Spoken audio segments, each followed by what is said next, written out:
मुबीन। अल्लाह के नाम से शुरू जो बड़ा मेहरबान निहायत रहम करने वाला है। ऐ ईमान वालो, इस्लाम में पूरे के पूरे दाखिल हो जाओ और शैतान के कदमों पर हरगिज़ मत चलो, बेशक वो तुम्हारा खुला दुश्मन है।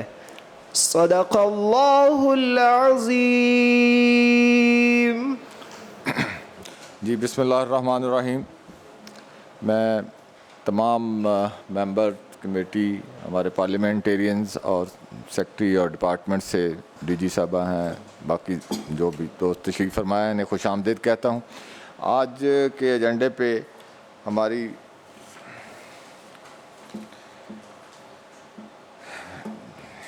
आइटम नंबर ए पे जो है पंजाब लेबर कोड 2025, इसकी हम इसको इस तरह करेंगे कि हम इसकी 3 रीडिंग्स करेंगे, फर्स्ट, सेकंड और थर्ड।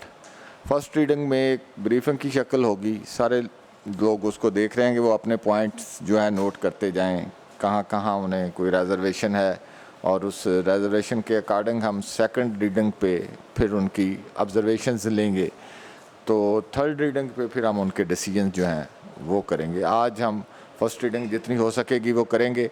तो आए हैं कोई चैम्बर से लोग या?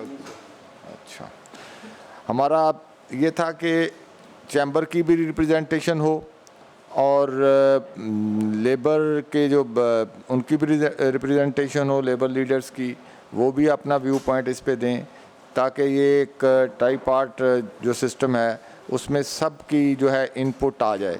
तो मेरी उन अहबाब से जो आज तशरीफ़ फरमा है, लेबर के कुछ दोस्त नज़र आए हैं मुझे, तो बजाय कि बहस बराए बहस या तनकीद की हद तक नहीं, अगर किसी बात पे एतराज़ है तो फिर उसका जवाज़ और उसका सलूशन भी उन्हें साथ देना चाहिए, ताकि उस पर बात हो सके कि वो कितना वज़न है उनकी बात में, दलील में, वो भी साथ रखें। तो आज फिर आगाज़ करते हैं जी इसका। बेहतर होता अगर वो आज, चूँकि फिर बाहर सारे लोग एतराज़ करेंगे कि पहले अगर आज साथ साथ वो मौजूद रहें तो वो अपनी इनपुट दे सकें, लेकिन अब अनलकीली क्या इतला नहीं हो सकी है क्या? तो कर लेते हैं अगली मीटिंग में। चैम्बर का मीटिंग नोटिस हो गया था, तो फिर कल तो सर मुमकिन नहीं था उनको। अच्छा, डायरेक्शन हो गया, ठीक। और लेबर से कौन कौन लोग आए?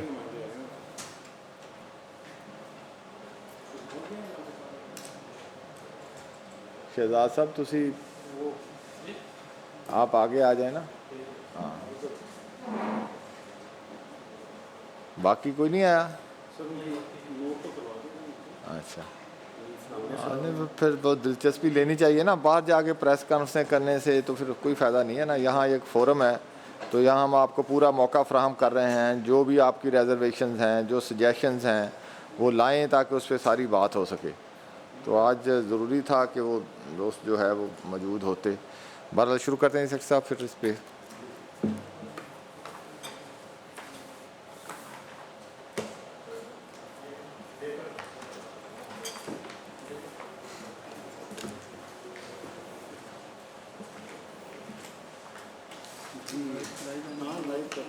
लाइव करेंगे जी जी, सेक्शन वाइज।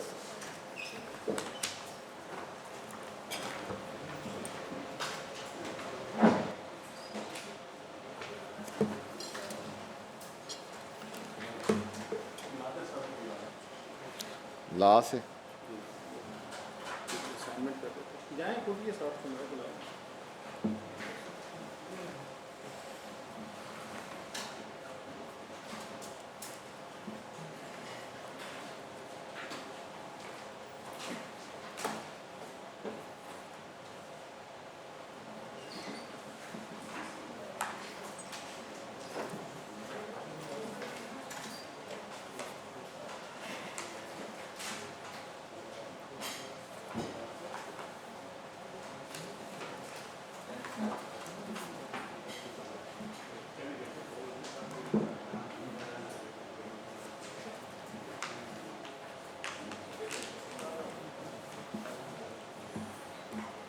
उनके पास भी कोई लिस्ट होगी लेबर के मेंबर्स की तो वो निकलती है।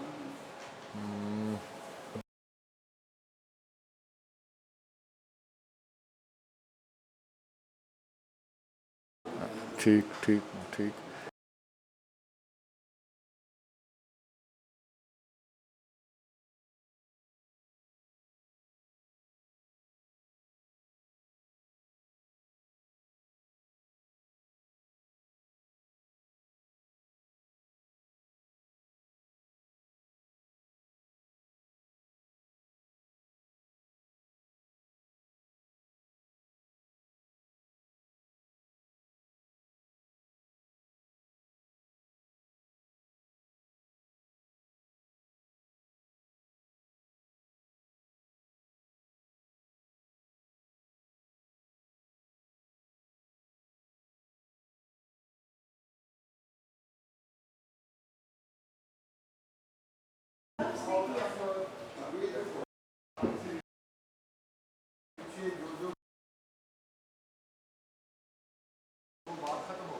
आपने उनको बुलाया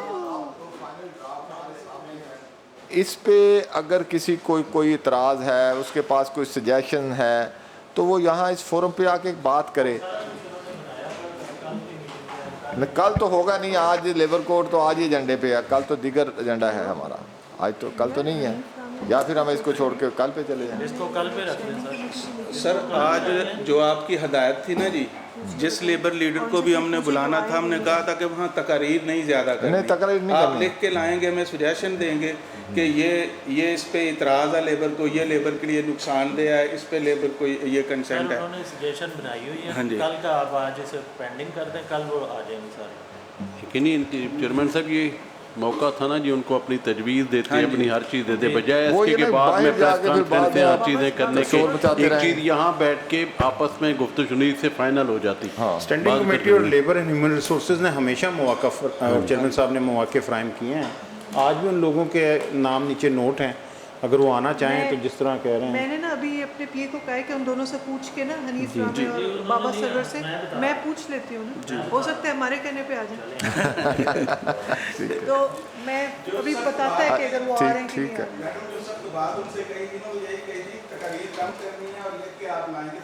हैं। नहीं तो वो अगर तकरीर करने देखिए, उनकी पार्टिसिपेशन ज़रूरी है ना जी जी। वरना वो फिर बाहर जाके ये कहेंगे कि जी हमसे पूछे बगैर कर लिया। वो सर अगर कल पे इस पे पेंडिंग कर दें तो कल वो आ जाएंगे, और जो आपने कहा है वो तजावीज़ भी ले जाएंगे।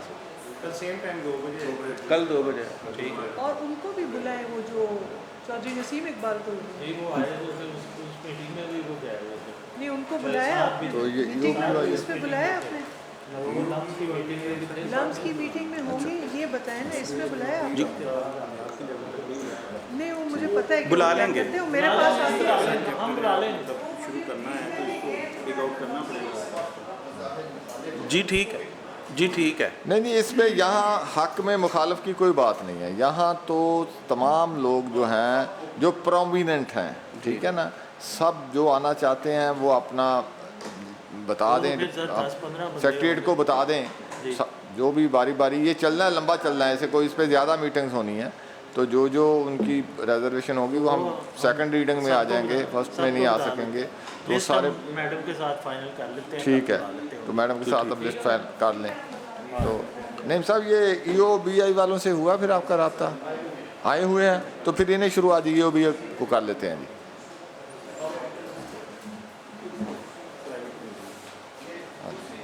हाँ जी, ये B पे आ जाते हैं। आप अपना तारुफ करा दें जी। Sir my name is Qadeer Ahmad Chaudhry, deputy director हूँ EOBI में। जी तो पंजाब में। ठीक।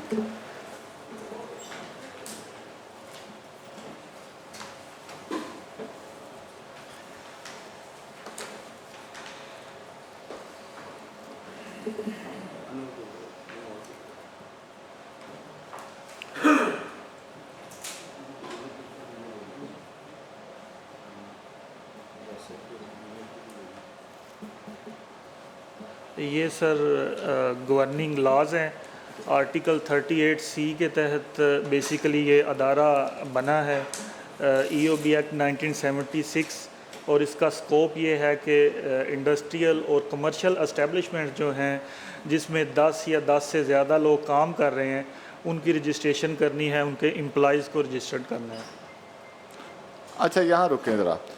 जो फील्ड में है वहाँ आप 5 लोगों की बात करते हैं, यहाँ आप 10 लोग कह रहे हैं। सर नहीं, ये ईओबी वाले। सर मैं वो एक्सप्लेन करता हूँ। बेसिकली 2008 के अंदर फाइनेंस एक्ट के तहत एक अमेंडमेंट आई, उसमें 5 किया गया। फाइनेंस एक्ट के तहत अमेंडमेंट्स हाई कोर्ट ने नल एंड वाइड करार दे दी, तो वो हम पीछे चले गए 10। तो उसमें अब जिन ऑर्गेनाइजेशन के पास 5 बंदे हैं वो पैसे पे कर रहे हैं, तो फिर उनका क्या स्टेटस रहेगा? सर एक तो है कि वॉलंटरली एस्टेब्लिशमेंट के जो वो कोई भी voluntarily कर आ जाए- सकता है। जी वो कोई भी कर सकता है, लेस देन थ्रेशोल्ड। यानी आप जिससे कम है उसको फिर आप क्वेश्चन नहीं कर सकते, अगर जी, वो छोड़ना compel नहीं चाहे, कर निकलना चाहे तो आप उसको यस कंपेल नहीं कर सकते। ठीक हो। इसमें जो जैसे इनकी तो है कि वो जो लेबर के तहत आते हैं पैसी में या वर्कर वेलफेयर में वो आएंगे, आप उसमें आपकी तो कोई क्लासिफिकेशन नहीं है कि वो ओवरऑल एम्प्लॉइज गिनेंगे या आप लेबर एक्ट के तहत होने सर वाले? इसमें सारे लोग आएंगे। आगे मैंने एक स्लाइड डाली हुई है, उसमें सारा एक्सप्लेन किया हुआ है। ठीक। जी नेक्स्ट कीजिएगा। ये सर बेसिकली कोर फंक्शन है। रजिस्ट्रेशन ऑफ एम्प्लॉयर्स एस्टेब्लिशमेंट्स है, एम्प्लॉइज़ है, कलेक्शन ऑफ कंट्रीब्यूशन है, फ़ंड की मैनेजमेंट है और डिसबर्समेंट ऑफ पेंशन है। ये कोर फंक्शन है EOBI के। नेक्स्ट कीजिएगा। ये सर EOBI को बेसिकली जो ऑपरेट किया जा रहा है, ये बेसिकली 3 जोन्स हैं, उनको हम बेनिफिट एंड कंट्रीब्यूशन डिपार्टमेंट कहते हैं। BNC 1, 2, 3। 1 जो है उसमें सिंध और बलूचिस्तान आते हैं, और 2 में पंजाब के सारे रीजन्स हैं, और 3rd में कुछ पंजाब के रीजन्स हैं, इस्लामाबाद है और KP के सारे का सारा है। इसमें सेकंड में कौन कौन सी डिवीजन आती है वो ज़रा पूछें। सेकंड में सर हाँ जी साहिबान और फैसलाबाद ये 3 में में है। 3 आगे। इसमें Islamabad, north Punjab, Rawalpindi, Sargodha and Faisalabad division and GB sir Gilgit-Baltistan. नीचे सर ये एडजुडिकेटिंग अथॉरिटी 1, 2 और 3 ये हमारे कोज़ाई जुडिशल फोरम है कि किसी को अगर कोई कंप्लेंट्स हैं related to issues of EOBI तो वो इस फोरम से डिसाइड होते हैं। तो ये भी इसी तरह 3 अथॉरिटीज़ बनी हुई हैं under section 33 of EOB act, जहाँ से वो डिसीजन होता है, फिर उसकी आगे अपील का मैकेनिज़्म है, एपलेट अथॉरिटी के पास जाता है। एपलेट अथॉरिटी कौन सी है आपकी? एपलेट अथॉरिटी सर बोर्ड होता है। बोर्ड ने एक कमेटी बनाई हुई है 4 मेंबर्स की। उसकी कंपोजिशन इस तरह से होती है कि जहाँ पे अपीलें सुनी जा रही हैं उस सूबे का सेक्रेटरी लेबर होता है, एक एम्प्लॉयर रिप्रेजेंटेटिव होता है, एक एम्प्लॉई रिप्रेजेंटेटिव होता है और चेयरमैन EOBI होता है। ये एम्प्लॉयर और एम्प्लॉइज़ को जो रिप्रेजेंटेटिव हैं वो कौन नॉमिनेट करता है? ये सर फेडरल गवर्नमेंट करती है। फेडरल गवर्नमेंट करती है। जी सर। ठीक। नेक्स्ट ये सर रीजन और फील्ड ऑफिस की फर्दर बाइफर्केशन है। 1 के अंदर 13 रीजन है, 10 फील्ड ऑफिसेज हैं। BNC 2 में 14 reason, 7 field offices. BNC 3rd में 13 रीजन और 17 फील्ड ऑफिसेज हैं। और इसी तरह पंजाब में बात करें तो 20 रीजनल ऑफिसेज हैं और 13 फील्ड ऑफिसेज हैं।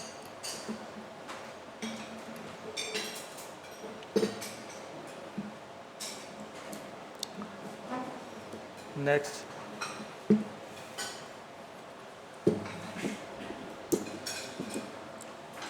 ये सर एक मैप बना हुआ है, इसमें सारा मेंशन है कि कौन सा सिटी जो है वो रीजन है और कौन सा फील्ड ऑफिस है और कहाँ कहाँ पे EOBI का रीजन है, कहाँ पे फील्ड ऑफिस है। फैसलाबाद को ज़रा नुमाया करें।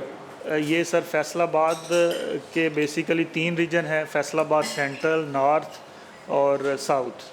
ये नीचे दिए हुए हैं। और जो फैसलाबाद सेंट्रल है उसके नीचे 2 फील्ड ऑफिस हैं, एक फील्ड ऑफिस जंग है और एक टोबा टेक सिंह है।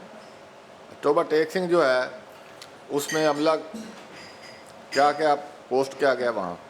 सर फील्ड ऑफिस को जो हेड करता है वो असिस्टेंट डायरेक्टर करता है। अच्छा। और उसके नीचे फिर एग्जीक्यूटिव अफसर और एक असिस्टेंट और नायब कासद। इस वो तरह वहाँ से। मौजूद हैं तीनों चारों बंदे जो आप कह रहे हैं? सर मैन पावर की शॉर्टेज है, कहीं पे अवेलेबल है, कहीं पे फिर असिस्टेंट मैं इसकी डायरेक्टर। स्पेसिफिक बात कर रहा हूँ। स्पेसिफिक सर चेक करना पड़ेगा।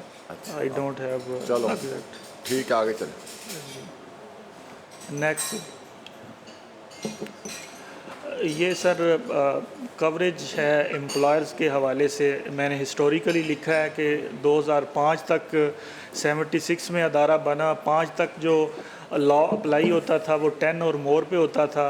ये ज़रा एक मिनट रुकिएगा कि जो रिप्रेजेंटेटिव एम्प्लॉयर और एम्प्लॉइज़ के आपने कहा वो फेडरल गवर्नमेंट करती है या EOBI करता है आपका? नहीं सर, फेडरल गवर्नमेंट की अप्रूवल होती है। अच्छा। रिकमेंडेशंस करती है ministry of overseas Pakistani and human resource. ठीक हो गया। तो 2006 में सर अमेंडमेंट्स आई तो वो थ्रेश होल्ड को 10 से 20 कर दिया गया और 8 में उसको 5 कर दिया गया। फिर मैंने वो नीचे बताया हुआ है कि सुप्रीम कोर्ट और हाई कोर्ट की जजमेंट आई, उस पर फिर ये रिवर्ट होके अभी 10 पे चला गया। वो अमेंडमेंट्स कल अदम करार होगी। ठीक।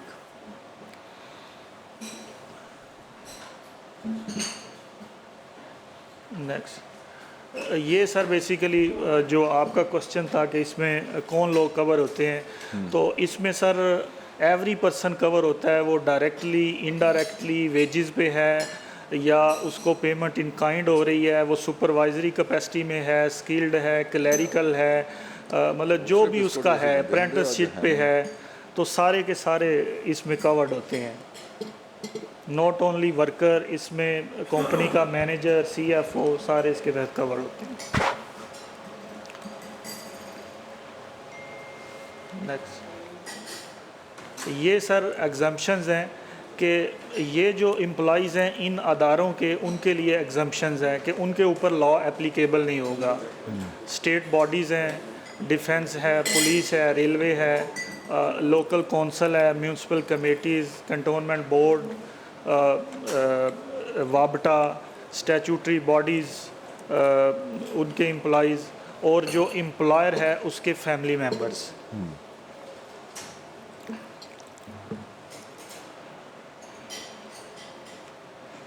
ये सर सोर्स ऑफ इनकम है बेसिकली EOBI के।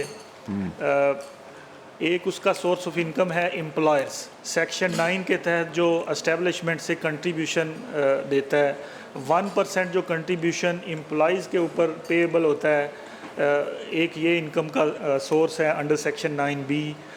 उसके अलावा सेक्शन 9A के तहत सर फेडरल गवर्नमेंट कोई ग्रांट्स वगैरह जो देती हैं तो वो भी एक EOBI के फ़ंड में होता है।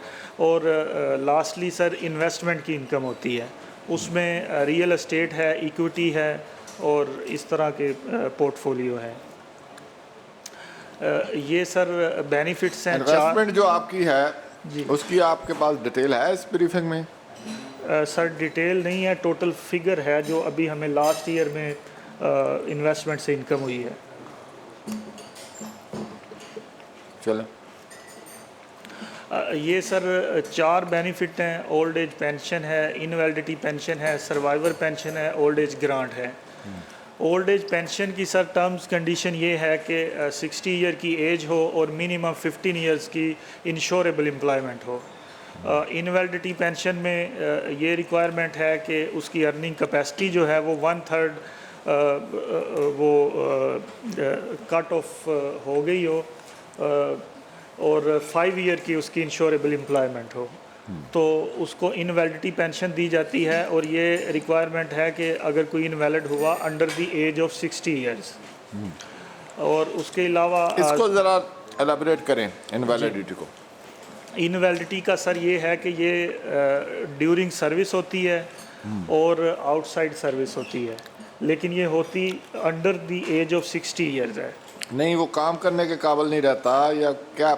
इनवैलिड क्यों होता है वो? सर इनवैलिडिटी की दो टाइप्स हैं। एक तो होती है एम्प्लॉयमेंट इंजरी, कि काम के दौरान उसको कोई इंजरी हो गई, कोई डिसेबिलिटी हो गई, तो उसको EOBI कवर नहीं करता, वो सोशल सिक्योरिटी कवर करता है।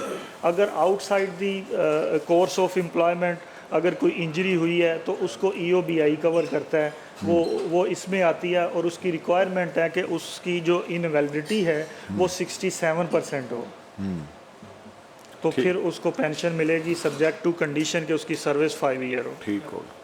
सर्वाइवर पेंशन है सर, इसमें अगर फर्स्ट 3 किस्म का बेसिकली सर इसमें होता है। नंबर 1 इसमें ये होता है कि अगर कोई दौरान मुलाजमत किसी की डेथ हो गई और उसकी सर्विस 3 इयर्स थी तो उसकी विडो को पेंशन मिलेगी। और अगर वो सर्विस में नहीं था तो फिर उसकी डेथ हो गई और उसकी 5 ईयर सर्विस थी तो फिर भी उसको ये सर्वाइवर पेंशन मिलेगी फॉर लाइफ उसकी विडो को। और सेकंड है कि अगर विडो नहीं है तो फिर 18 साल तक मेल चाइल्ड है उसको मिलेगी। अगर मेल चाइल्ड भी नहीं है, लाइक अगर कोई बंदा शादीशुदा ही नहीं था, तो पेरेंट्स को 5 इयर्स के लिए सर्वाइवर पेंशन मिलेगी। ये 4th नंबर पे क्या था? 4th पे सर है ओल्ड एज ग्रांट। अच्छा, वो क्या? उसमें सर ये है कि अगर कोई बंदा ओल्ड एज पेंशन के लिए इंटाइटल्ड नहीं है, लाइक उसका 15 ईयर थ्रेश होल्ड है पेंशन का और उसकी सर्विस है 12 साल 13 साल, लेस देन 15 ईयर्स और मोर देन 2 ईयर्स, तो उसको ओल्ड एज ग्रांट मिलेगी। नेक्स्ट कीजिएगा। ये 1 टाइम होती है सर ग्रांट। ये सर स्टैटिस्टिक्स हैं EOBI की, ये रजिस्टर्ड एस्टेब्लिशमेंट है पाकिस्तान की, पंजाब की। नीचे एक्टिव एम्प्लॉइज़ हैं, उसके अलावा जो पेंशनर्स हैं पूरे पाकिस्तान में और प्लस पंजाब में। और नीचे सर जो कलेक्शन हमने की है लास्ट ईयर में वो है 79 बिलियन और टोटल जो अमाउंट हमने डिसबर्स की है लास्ट ईयर में वो 59 बिलियन है। और अभी अगले ईयर के लिए हम फोरकास्ट कर रहे हैं कि 70 बिलियन तक डिसबर्समेंट चली जाएगी। डिसबर्समेंट 70 बिलियन तक चले जाएगी? जी 70 तक नए पेंशनर्स ऐड होंगे तो उसमें वो चली जाएगी। और कलेक्शन? कलेक्शन का सर हमारा टारगेट है अराउंड 100 के। अभी हमने 80 के करीब किया है, तो 100 के आसपास हमारी कोशिश है कि वो किया जाए। 1-2 लीगल इश्यूज़ हैं जिसकी वजह से हमें प्रॉब्लम होती है कंट्रीब्यूशन की कलेक्शन में। कोर्ट में एम्प्लॉयज़ गए हुए हैं और वो जो प्रिवेलिंग मिनिमम वेज है उसके ऊपर कंट्रीब्यूशन नहीं दे रहे, तो उस वजह से फिर जो कंट्रीब्यूशन की कलेक्शन है वो ज़रा कम हो जाती है। कितने केसेस आपके हैं ऐसे जिसमें एम्प्लॉयर्स गए हुए हैं? टोटल सर पाकिस्तान के सिर्फ पंजाब की बात करूं तो पंजाब की सर बात करूं तो अराउंड 200 केसेस होंगे और उसमें अगर एम्प्लॉयज़ की बात करें तो वो 300-350 होंगे। और इसमें कई बड़े अदारे हैं, कई बड़े ग्रुप्स हैं जिनको फॉलो किया जाता है। ठीक, नेक्स्ट कीजिएगा। ये सर पेंशन का है कि पेंशन कैलकुलेट कैसे होती है। तो ये सर हम मंथली वेजेस जो होती हैं लास्ट 12 मंथ की वो लेते हैं, उसको मल्टीप्लाई जो उस बंदे की इंश्योरेबल एम्प्लॉयमेंट होती है उससे करते हैं, 50 से डिवाइड कर देते हैं। तो मिनिमम पेंशन हम 10,000 देते हैं जो कि कल नोटिफिकेशन हुआ है 11,500 हो गई है। तो मिनिमम 10,000 होगी। अगर किसी बंदे की सर्विस 15 ईयर्स से ज़्यादा है, लाइक किसी की 40 ईयर्स है, तो वो ये पेंशन की जो अमाउंट है ये 32,000 तक भी चली जाती है। नीचे सर ग्रांट का है कि वो कैसे कैलकुलेट होगी, तो वो भी इसी तरह कि 1 मंथ की जो वेज है उसकी उसने जितने साल काम किया होगा उससे मल्टीप्लाई करके उसको लमसम दे दी जाएगी। ये सर प्रोसीजर है कि जो कि बेनिफिट को क्लेम कैसे करना है। तो क्लेमट सर हमारे रीजनल ऑफिसेज हैं वो जो भी उसके नियरेस्ट है वहाँ पे वो विज़िट करता है, अपना क्लेम फार्म विद एविडेंस दिखाता है, उसको क्लेम फार्म दिया जाता है, वो सबमिट करता है। उसके बाद जो उसने डॉक्यूमेंट्स दिए होते हैं उसकी वेरिफिकेशन होती है, उसके बाद जो भी उसकी इंटाइटलमेंट बनती है उसके मुताबिक उसको पीपीओ दे दिया जाता है। ये कितनी देर का प्रोसेस है? सर ये हमारे लॉ में 45 डेज़ का है। अच्छा, लेकिन हमने दूसरे प्रोसेस तो ज़रा लंबा होता है, लेकिन सर्वाइवर पेंशन का ये होता है कि बंदा पेंशन अमूमन ले रहा होता है तो उसकी विडो को कन्वर्ट होनी होती है, तो वो हमने 5 डेज़ का टारगेट रखा हुआ है कि 5 दिन के अंदर अंदर विडो को जाए पेंशन। नहीं, क्वेश्चन जो इस वक्त है ना वो है कि आपका जो सिस्टम है पेंशन का, एक बंदा अपनी सर्विस 20, 25, 30 साल कर लेता है, लेकिन उसके बाद मुतअद्दद केसेस मेरे पास लोग आते हैं, बात करते हैं कि वो बेचारे फिर रहे हैं, सालों हो गए हैं, डिपार्टमेंट उनको कोई रास्ता ही नहीं दे रहा। तो वो क्या मैकेनिज़्म है कि कहाँ जाके वो अपनी बिपता सुनाए, किस फोरम पे, कहाँ वो एड्रेस होगा, जो मामला लटका हुआ है उसका कहीं उसकी कोई सरजनश, कोई जवाबदेही, वो क्या मैकेनिज़्म है आपके पास? सर उसमें हमारा मैकेनिज़्म तो है कि 45 डेज़ के अंदर केस सेटल होगा जी।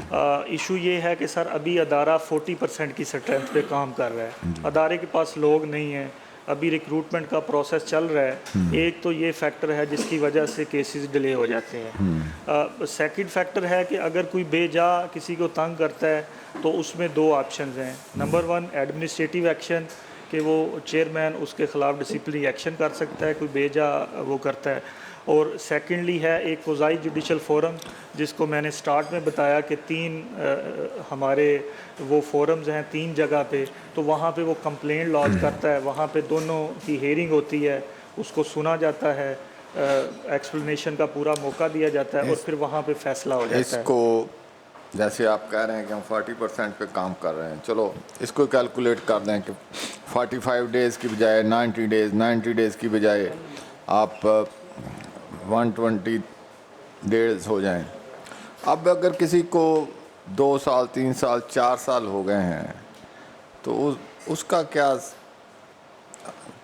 सर उनका मैकेनिज़्म ये है कि वो अगर रीजनल ऑफिस नहीं कर रहे तो हमारे सुपरवाइजरी जो ऑफिस हैं बीएनसी के, वहाँ पे फिर वो मैटर एक्सकलेट किया जा सकता है, उससे ऊपर फिर चेयरमैन है, तो इस तरीके से भी ये हो सकता है। चेयरमैन तो बैठते हैं आपके कराची। जी, चेयरमैन कराची बैठते ठीक है ना। अब लाहौर वाला बंदा कराची जाए पहले। लाहौर में सर सुपरवाइजरी ऑफिस है, वहाँ पे डिप्टी डीजी बैठते हैं। डीजी आपके कहाँ बैठते हैं? डीजी सर कराची बैठते हैं। वो भी कराची, चेयरमैन भी कराची। जी, प्रेजेंटली सर अभी हमारे पास डीजी भी नहीं है और